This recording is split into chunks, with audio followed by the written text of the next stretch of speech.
I've seen what the future is like without you, and I don't want that. Just choose me for once and see how bright of a future I can make because of you. My name is Recine. I'm 25 years old. I'm currently working as a recruiter. I'm studying game development on the side at the moment, and I guess that's about me. So recently, I lost my father back in December last year, and when I was 15, back in 2012, I lost my best friend. My father was someone who was terminally ill at the time, so he was already struggling through life. He had brain trauma from multiple strokes back in 2016. He had never recuperated from it, and it was something that was kind of expected, I suppose. My best friend had actually unalived himself due to what we perceived as mental health issues, a lot of trauma there, and that's how I lost two important people in my life. My friend, he was a very funny person. He was very sarcastic, very reckless, but he was someone who was very comforting to me. I grew up in a dysfunctional home, and he became someone who was my comfort. When I was fighting with my family, he would remind me that I was loved. When I was struggling with eating and food, he was someone who was there.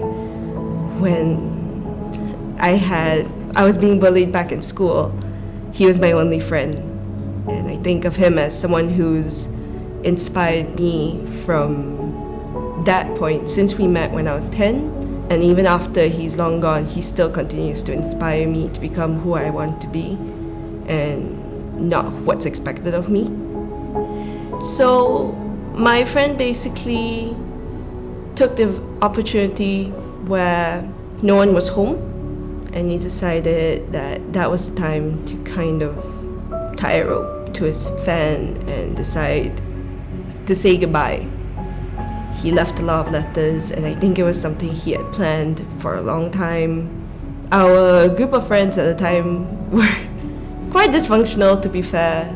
A lot of people who were sad, who were being bullied, a lot of depression here and there, honestly. I think it was all too much for him, between dealing with his friends, dealing with his own family, carrying all the weight on his shoulder, that he decided it was time to say goodbye. He was tired, and I could tell by his letters how exhausted he must have been. And I was really sad that I didn't pick up on it as fast as I could. Yeah. Towards the end of it, he began coming across very lighthearted, and I should have taken that as something was wrong. He was suddenly very generous. He's always been giving, but he's not someone who's very smiley, very, oh, I don't care anymore, that sort of vibe. And he stopped caring about a lot of things. If something was troubling him, he would tell me, oh, it happens, it's fine, everything's all good. He came back from his trip abroad, he came back, and he was so calm. He had this sense of bliss around him, and I thought, oh, he must be feeling a lot better. And little did I know that everything was quite the opposite. He must have been hiding everything a lot more, and must have just decided that's it, there's nothing else to care about, because he probably planned everything ahead. I actually missed his call. He called me, and I was with my dad in Puchong. I didn't pick up the phone in time, and I tried calling him back a few hours later. I called his mom, I called his siblings. No one knew what was happening. Later on that night, his mom had called me back and told me he's in the hospital. And it was now or never, that sort of thing. And I was so thankful for my dad for taking me to the hospital to see him, because I think that was around the last few days I got to see him. They told them there's a chance they can kind of like get him back on his feet, but he will never be the same. It was watching his mom make the hardest decision between can they save him or not. The nurses and doctors eventually said it'd be a very empty life. On 15th October, they pulled the plug on everything. And we had the funeral not long after, actually. It was quite a compact week of getting the news, visiting the hospital when I could to see him, and then knowing it was over. He wasn't conscious during that time, but I tried to say I'm sorry for not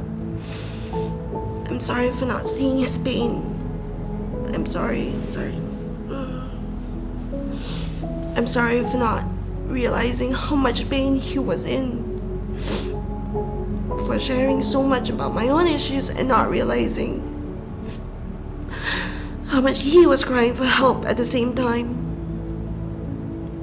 I wanted to apologize so much, and I was trying to apologize, hoping he'd hear me and maybe he'd forgive me before he went, or maybe he'd come back. Sorry.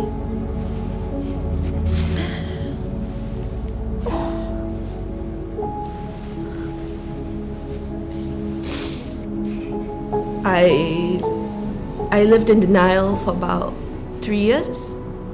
I knew growing up, I would tell myself, oh, he's on holiday somewhere. He's in the States at the moment. It was a safe space for a while, until it wasn't. I think around the 5th year, I began to accept my best friend's gone. My best friend has unalived himself and is gone now. It was really hard to accept in those after those 5 years. I was trying so hard to just come to terms with it. But I think the thing about grief is that sometimes you do feel it suddenly. And it hits you at the most unexpected time. It can be a song. It can be while you're pouring tea. Like when I make my tea, I think about how he likes his. And the next thing I know, I'm on the floor crying, screaming in pain. Because it hurts physically. I think after 10 years now, it's a little better. It still hurts now and then, and I still catch myself crying when I hear songs that we used to listen to when we were younger, or when I come across like old writings or his old letters, sometimes in books that I kind of like stored them away in. I still catch myself crying a little bit here and there, because it's hard like knowing the only friend I really had growing up is gone, and he'll never be there to watch me grow. He'll never be there to watch me become the person I have become, or the person I will become in the future. 9 years later, I lost my dad. So my dad is someone I was very close with growing up. I was definitely closer to my dad than my mom. He was a pilot, so he was rarely around when I was little, but when he did come back, he'd make it the best time ever. He'd make sure he spent time with us. I remember being 6 years old. He'll make me Mickey Mouse pancakes. Whenever he knew I didn't want to go to school, he'll play dollhouse with me. He'll create all these sort of stories. I had a little dollhouse with like a fern and a lamp, and he'll say, oh, they have magic powers, you know. We have a fern who's always asking, is it my birthday? Is it my birthday? Every day except on his birthday. Or a lamp that would only turn on when it was bright, because it was scared of the dark. Even after my parents got divorced, my dad always tried to make it to everything that I did, be it my dance recitals or just parent-teacher day. Whenever he knew my mother was busy, he was always trying to spend time with us. When he had to work, he'll still fly us out to like Penang or Langkawi to spend time with him. And even though he was really busy and he wasn't always in the best state, he would always try his best to comfort us. I remember back in 2015, I got a call while I was on holiday with my mother, and my dad had a stroke. He had 3 strokes back to back, and his wife was taking him to the hospital, but he had to go to surgery, and the percentage of his survival at that time was very low. It was a 1% chance of him making it out, because all the blood clots were really close to his brain. And I remember getting a lot of calls from my family that time, and they were telling me, oh, you need to come home now, because in the event that anything happens, Malay funerals they have to happen immediately. But I was in the UK and I couldn't fly out because there was no ticket left, because it was around Christmas, so it was kind of like peak season. I was so happy he got better. He survived miraculously, and we all just said it's because my dad's so stubborn. He refuses to. Even if the percentage is really low, he will fight it. That's what we all told ourselves. Sometime in March and April, he began to deteriorate. He got really sick, like all over again. He couldn't really talk anymore. He was dependent, and he was mentally stuck in his 20s. By the time I graduated from college, he already couldn't react to anything. And I had to fly out in a few months after that to the UK to study. It was the hardest decision I had to make, whether I was willing to give up my future to stay with my dad. I come back every summer, and in 1 year he had already forgotten me. It was the hardest thing to kind of deal with. My dad forgot me, and it's just been an occasional visit since. 2021, December 27, he went to the ICU. He was really in a bad state, and because it was peak COVID, we couldn't really go in and see him.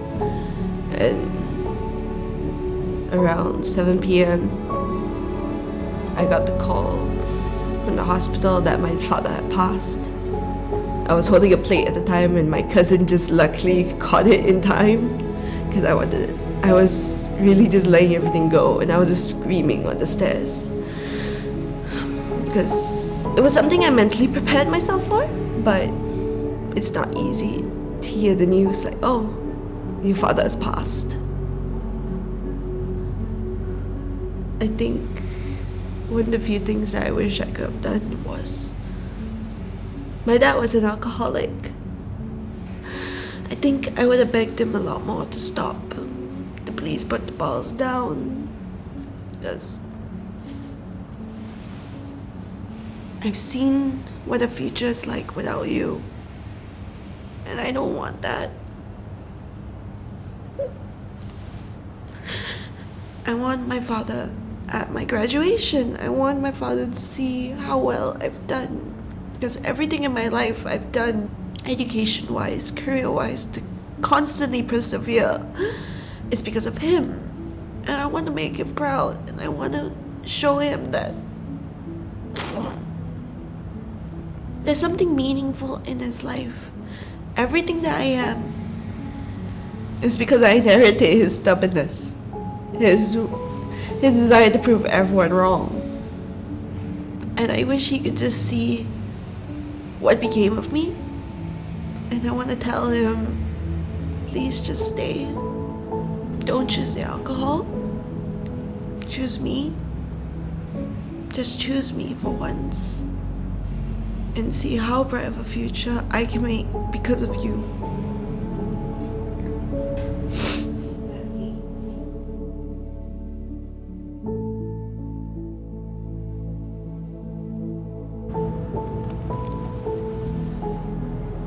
Hi, Recine. It's been 10 long years. Bet you didn't think we'd make it. But we did. I'm sorry, but it's gonna hurt.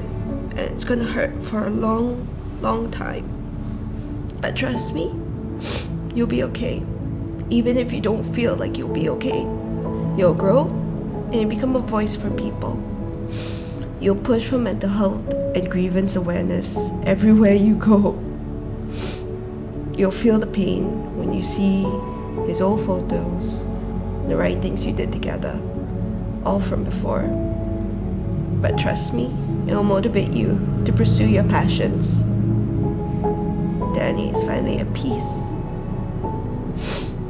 He'd be proud of you and all that you'll become.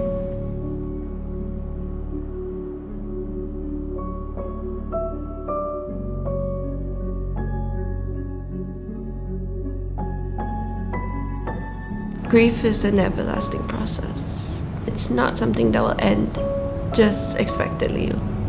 over a certain period of time. You'll always feel it, and it'll always be with you.